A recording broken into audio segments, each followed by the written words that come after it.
تحية خاص إلى عمر الإنقاذ أبو عبد الله أوشران. بالروح بالدم نفيك أوشران. بالروح بالدم نفيك أوشران.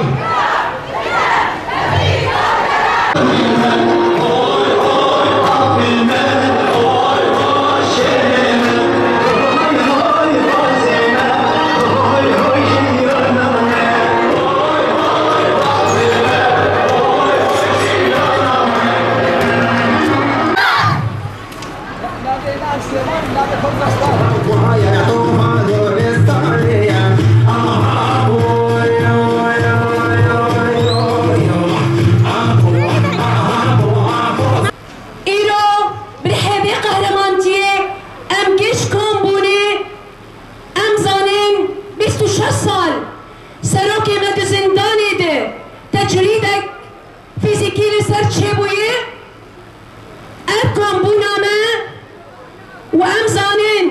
4 ساله داوی سراک تجریدک هر تجرید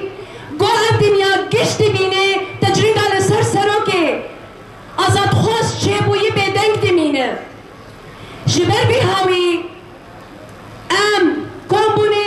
گو ام دنگ خوابی دین دنیای گشی ام گل ام تجرید ایلی بس حیا کنگی سراک دی 27 شباط ده بانگا آشیتی شانش با دنیای تبایی نهاش با گل کرد لحیا آنها ام دبینین ترکیه او بانگ بجینانی ام دبینین یک گاب همبری آزادیا فیزیکی جسروک ره حیانا یک گاب ببگ نهان وشخوا ام زانین حیا آنها سروک دوی بانگ دبان کر گو آگر بست لدار کل و پی واجوی سیاسی به گوهرتن ام زانین ترکی حیا آنها اوشی بجینانی و میناک جبی هاویره ام دنارن ل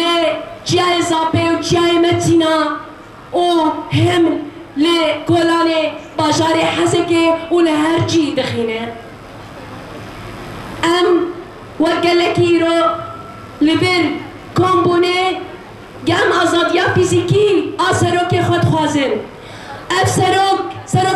سروک آشیتیه گو ده هر کسی کینه ده نواوی زندانه ده فکره وکشن ناما 8 آداره گو جنار شان و گو پسکره کا جن کربوناوی وقت پسکره کا کرد ام وکشناشی سوزه ده دن سروک خواه گو عمل قادم بمینن